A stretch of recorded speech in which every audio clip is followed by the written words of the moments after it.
Hey everybody, Anthony Fontana here from our home here on Long Island, Alive After 5. Just wanted to say hi, and as the topic tonight's going to be a little bit about empathy, because I do a lot of reading, and this trait comes up a lot in conversations with leaders and people that I know, and I notice these traits in a lot of the people that I feel are very strong leaders. I think to be successful in life, you need to be relatable to as many people as possible, because you can't live your life in a vacuum. If you're in business, if you're in sales, if you're in any kind of opportunity that requires you to communicate with people, then understanding the skill set of empathy and developing the skill set of empathy, I think it's critical.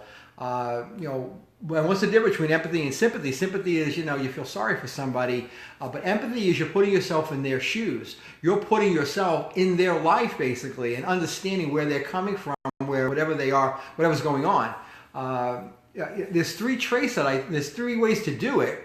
The first and foremost is think like a Marine. A Marine's entire philosophy when they're out in the field is to take care of the other individual. Their whole goal in life is to make sure that their team is okay, their fellow soldier their fellow Marine is okay, that the team is okay before themselves. And there are Marines that will stop a bullet for the guy next to them, which is what makes Marines very effective. I think that's critical. It's a critical trait. It's a willingness to put yourself ahead, or put someone else's needs ahead of your own.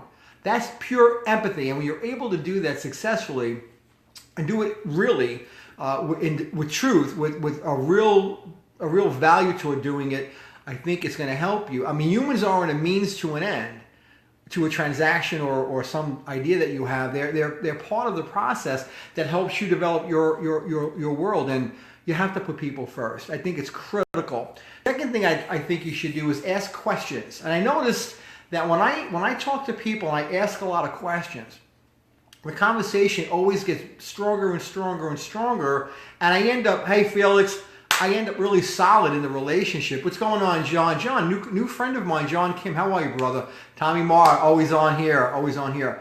So probing and thoughtful questions are key. I mean, I was on the phone all day today. I'm on the phone a lot.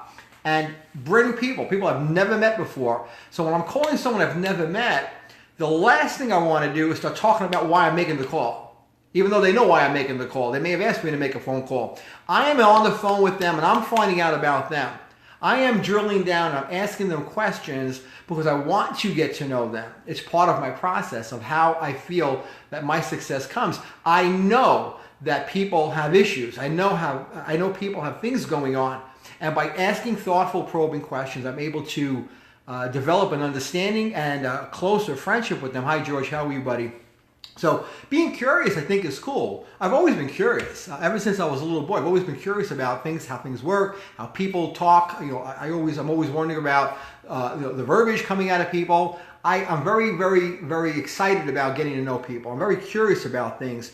And when you're curious about people and you're asking probing questions that elicit emotional responses, then you're going to develop a stronger understanding of what their life is about.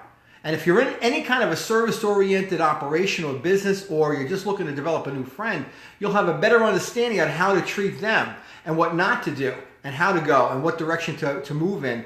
And I think that's a very powerful thing. Leaders that employ empathy, they develop influence. It's because they can relate to more people and relate to people on a more personal level than your average individual.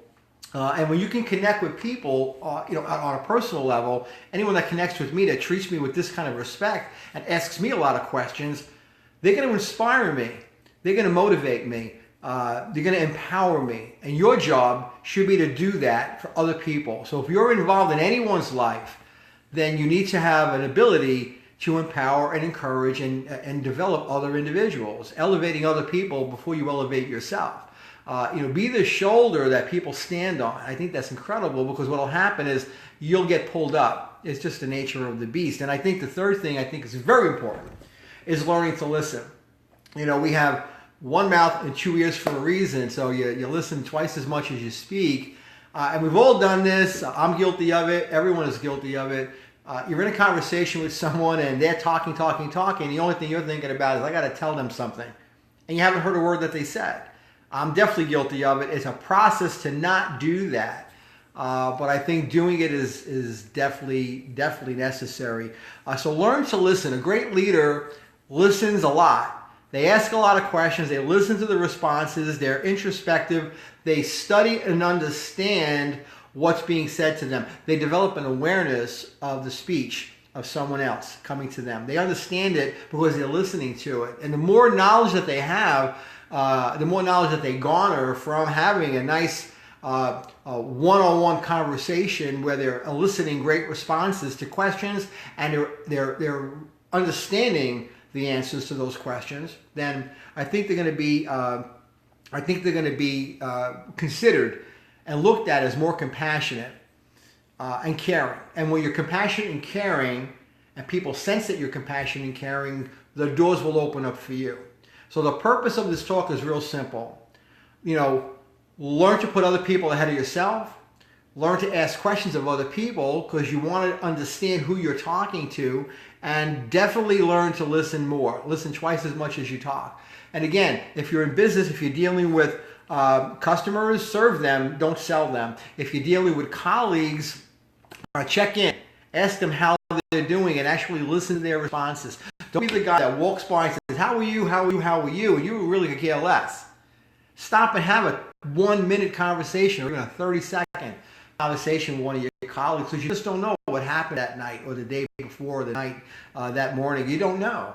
And by having the willingness to step out a little bit and stop being so gosh darn busy, I think you're going to have some success. I think you're going to have a better time of it. And I think your life is going to be even better, and you're going to touch a lot more lives. So with that, I'm going to finish up a little glass of a 10-year-old Tawny Port because I'm celebrating a very, very important event tomorrow in my family's life. We'll talk more about this tomorrow when it happens, maybe while it's happening. I'm excited about it, and I'm just pumped up about it. And I'm not going to be able to sleep tonight. I'm so excited.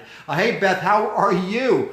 Yeah, listening is the key, Beth. No doubt about that. Felix, why don't you give me a buzz tomorrow? If you're still on here, I want to speak to you. I'd love to get together with you for a bite to eat. So with that, have a great night, guys. Enjoy the rest of the night, and find your path because you're worth it. I love you guys. Have a great night.